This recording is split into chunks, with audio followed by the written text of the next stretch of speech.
Mungkin tema yang saya angkat kali ini adalah tema yang tidak terlalu penting buat banyak orang.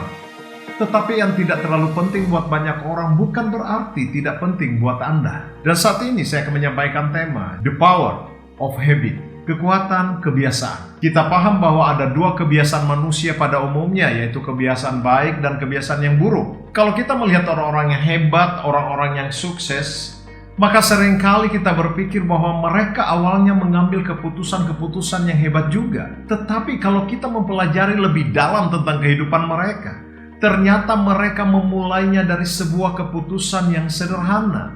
Dan kesederhanaan itu dimulai dari kebiasaan. Wikipedia berkata bahwa kebiasaan adalah suatu perilaku yang diulang secara teratur dan cenderung terjadi secara tidak sadar. Memang mengubah kebiasaan buruk menjadi kebiasaan baik itu tidak gampang. Dibutuhkan usaha yang ekstra, diperlukan waktu yang cukup lama. Bahkan seringkali kita diperhadapkan dengan kegagalan. Dan mengapa begitu sulit mengubah kebiasaan buruk menjadi kebiasaan yang baik? Sebab kebiasaan itu tidak dibangun dalam sehari saja, tetapi prosesnya sangat panjang. Bahkan tidak segampang membalikkan telapak tangan. Dan betapa susah dan sulitnya seseorang bisa bebas dan lepas kalau sudah terikat dengan kebiasaan buruk. Ketika Anda membiarkan kebiasaan buruk mengambil alih hidup Anda, maka kebiasaan buruk inilah yang akan menghambat jalan Anda mencapai kesuksesan. Ingat, mencegah lebih baik daripada memperbaiki. Saya mau katakan hati-hatilah dengan kebiasaan buruk Anda. Sebab kebiasaan buruk mempunyai sifat untuk menghancurkan masa depan Anda. Mari kita akan mempelajari sifat dari setiap kebiasaan buruk. Pertama, kebiasaan buruk secara perlahan akan mengikat seseorang. Roma 7 ayat 15 berkata, "Sebab apa yang aku perbuat, aku tidak tahu. Karena bukan apa yang aku kehendaki yang aku perbuat, tetapi apa yang aku benci, itulah yang aku perbuat." Dari ayat ini Rasul Paulus menyadari bahwa betapa sulitnya bisa keluar, bisa lepas, bisa bebas dari kebiasaan buruk.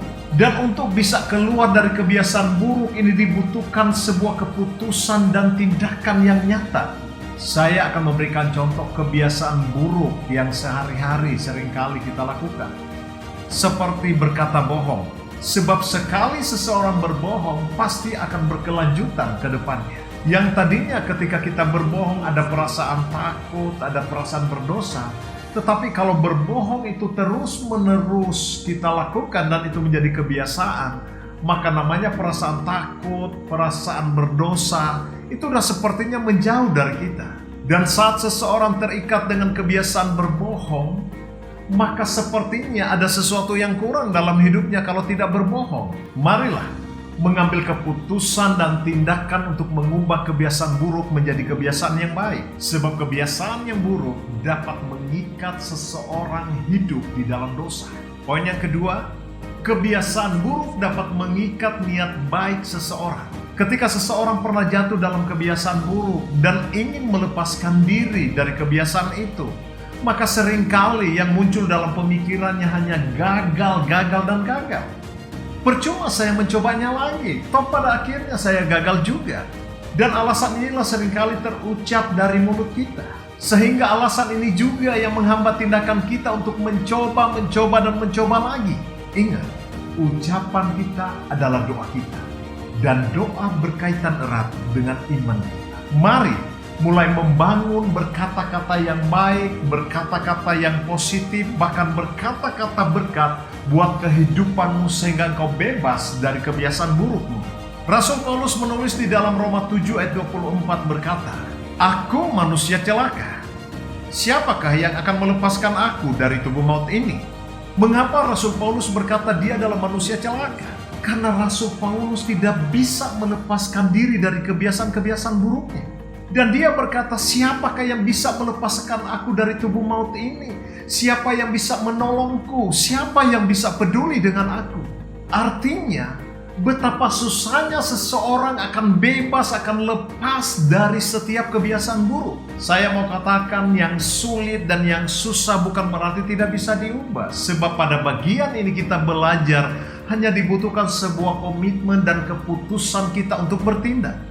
Memang tidak semudah membalikan telapak tangan dan prosesnya itu sangat panjang, bahkan mungkin dari kita banyak yang gagal. Tetapi percayalah, apa yang dikatakan di dalam Amsal 24 ayat yang ke-16 ini merupakan jaminan bagi setiap kita. Sebab 7 kali orang benar jatuh, namun ia bangun kembali. Orang benar di dalam ayat ini memiliki pengertian adalah orang yang benar dalam tingkah laku dan karakter, dan orang yang memegang teguh perintah Tuhan. Dan firman Tuhan katakan orang benar bisa jatuh di dalam berbagai macam pencobaan, tetapi selama dia melekat kepada Tuhan, selama sikapnya dan karakternya baik dan dia berpegang teguh pada perintah Tuhan, maka firman Tuhan memberikan jaminan bagi kita, maka mereka akan bangkit kembali. Sekali lagi saya mau katakan, buat komitmen dan ambil tindakan untuk mengubah kebiasaan buruk menjadi kebiasaan yang baik. 2 poin yang saya sampaikan tentang sikap kebiasaan buruk. Dan kemudian kita akan belajar bagaimana kita membangun sebuah kebiasaan yang baik, sehingga kebiasaan yang baik itu yang akan mempengaruhi masa depan kita. Poin pertama pada bagian ini kita akan belajar, bangunlah kebiasaan menjadi seorang penyembah. Setelah Saul disingkirkan, Allah mengangkat Daud menjadi raja mereka. Tentang Daud, Allah telah menyatakan, "Aku telah mendapatkan Daud bin Isai, seorang yang berkenan di hatiku dan yang melakukan segala kehendakku." Perhatikan, Daud adalah orang yang setia dalam perkara yang kecil, dan dia membangun kebiasaannya menjadi seorang penyembah. Firman Tuhan katakan, Daud di padang penggembalaannya menjadi seorang penyembah yang jauh dari hingar-bingar, jauh dari popularitas, jauh dari pujian, jauh dari ketenaran, yang hanya disaksikan oleh 2-3 ekor kambing domba. Daud melakukan semuanya ini di tempat yang sepi, yang sunyi. Tetapi di saat waktu Tuhan itu tiba, Daud dari seorang yang punya kebiasaan menjadi seorang penyembah, diangkat derajatnya oleh Tuhan menjadi seorang raja. Perhatikan 1 Samuel 17 ayat 34. Tetapi Daud berkata kepada Saul, "Hambamu ini biasa mengembalakan kambing domba ayah." Kata biasa di ayat ini mengacu kepada habit atau kebiasaan yang dilakukan oleh Daud sehari-hari.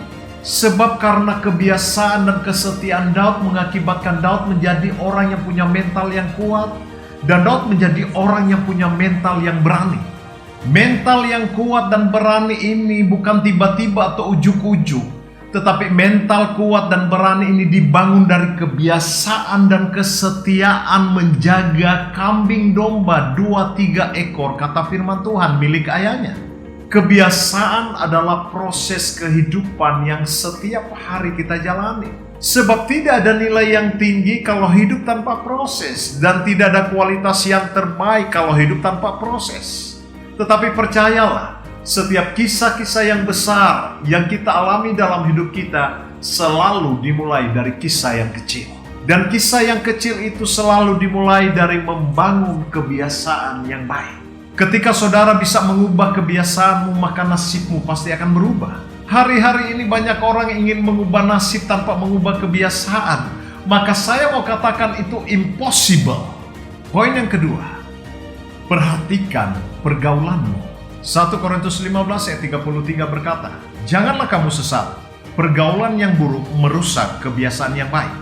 Hari-hari ini berhati-hatilah membangun komunitas pergaulanmu. Sebab firman Tuhan katakan pergaulan yang buruk dapat merusak kebiasaan baikmu yang selama ini engkau mungkin bangun sudah bertahun-tahun.